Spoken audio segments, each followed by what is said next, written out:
আসসালামু আলাইকুম guys, welcome back to my YouTube channel. আশা করি আপনারা সকলে ভালো আছেন। সো আজকে আপনাদের জন্য এক মজার রেসিপি নিয়ে হাজির হয়েছি।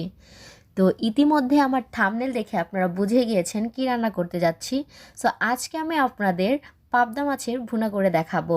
তো তার আগে যারা আমার চ্যানেলটিকে সাবস্ক্রাইব করেনি তারা অবশ্যই চ্যানেলটিকে সাবস্ক্রাইব করুন এবং পাশে থাকা বেল আইকনে ক্লিক করুন। আমি এখানে এই সাইজের 8টি পাবদা মাছ নিয়েছি এবং এতে সামান্য পরিমাণের আদা, হলুদের গুঁড়ো এবং মরিচের গুঁড়ো দিয়ে দিচ্ছি। সামান্য পরিমাণের জিরার ফাঁকিও দিয়ে দিয়েছি। জিরার ফাঁকিটি অপশনাল, আপনারা চাইলে বাদও দিতে পারেন। এখানে আমি স্বাদ মতো লবণ দিয়ে দিচ্ছি এবং ভালো করে মেখে নিচ্ছি।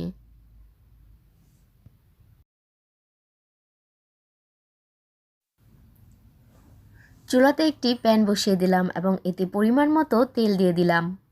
তেলটি গরম হয়ে যাবার পর এতে আমি পাবদা মাছগুলো দিয়ে দিচ্ছি। আমি একটি একটি করে খুবই সাবধানতার সাথে পাবদা মাছগুলো দিয়ে দিচ্ছি।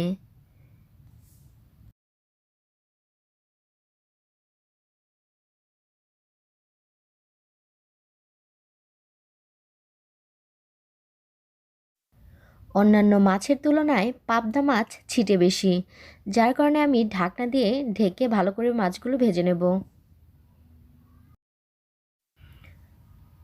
আমার এক পিঠ মাছ ভাজা শেষ হয়ে যাওয়ার পর আমি অপর পিঠটিও খুবই সাবধানতার সাথে উল্টে দিচ্ছি এবং আবার সাথে সাথে ঢাকনা দিয়ে ঢেকে দিচ্ছি। মাছগুলো ভাজা হয়ে গিয়েছে। এ পর্যায়ে আমি মাছগুলো একে একে উঠিয়ে নিচ্ছি। বাকি মাছগুলোও আমি সেমভাবে ভেজে নেব। আমি সেই তেলেই সামান্য পরিমাণ তেল দিয়ে কেটে রাখা পেঁয়াজের কুচিগুলো দিয়ে দিলাম এবং কেটে রাখা কাঁচামরিচগুলোও দিয়ে দিচ্ছি।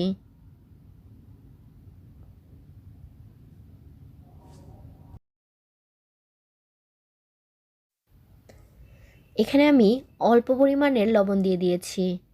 আমি পাবদা মাছ ভাজার সময়ও একটু লবণ দিয়েছিলাম। এখন ভালো করে নেড়ে চেড়ে ভেজে নিচ্ছি।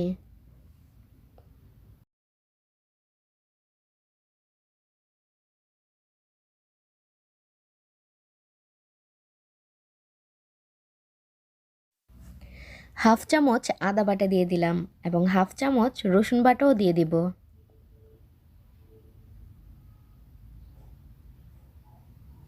এখন আমি হাফ চামচ রসুন বাটা দিয়ে দিলাম। এখন ভালো করে নেড়েচেড়ে মিশিয়ে নেব।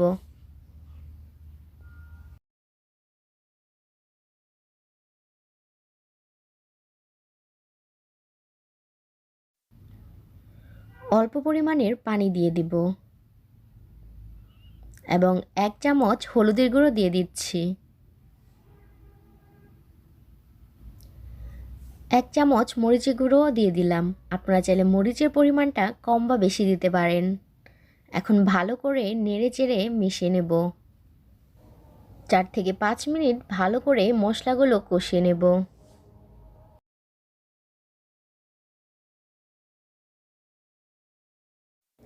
5 থেকে 4 মিনিট পর এতে আমি কেটে রাখা টমেটোগুলো দিয়ে দিচ্ছি।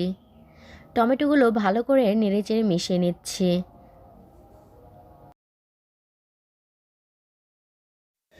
টমেটোগুলো সিদ্ধ হবার জন্য আমি এখানে সামান্য পরিমাণের পানি দিয়ে দিচ্ছি। ভালো করে নেড়েচেড়ে জাল করে নেব। চুলার আঁচটা আমি মিডিয়ামের থেকে একটু বেশি রেখেছি। এ পর্যায়ে আমি পাবদা মাছগুলো একে একে দিয়ে দিচ্ছি। আমি 7 থেকে 8 মিনিটের মতো মিডিয়াম আঁচে রেখে দেব।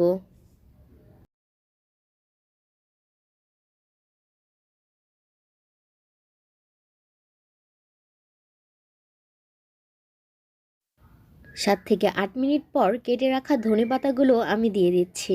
2 থেকে 1 মিনিট জাল করে নেব। আমার পাবদা মাছ রান্না প্রায় হয়ে এসেছে। পাবদা মাছগুলো এখন আমি পরিবেশন করে নেব। আমার আজকের রেসিপিটি যদি আপনাদের ভালো লেগে থাকে তবে অবশ্যই লাইক, কমেন্ট অ্যান্ড সাবস্ক্রাইব করবেন এবং এমন নতুন নতুন ভিডিও সবার আগে পেতে অবশ্যই বেল আইকনে ক্লিক করবেন। ধন্যবাদ।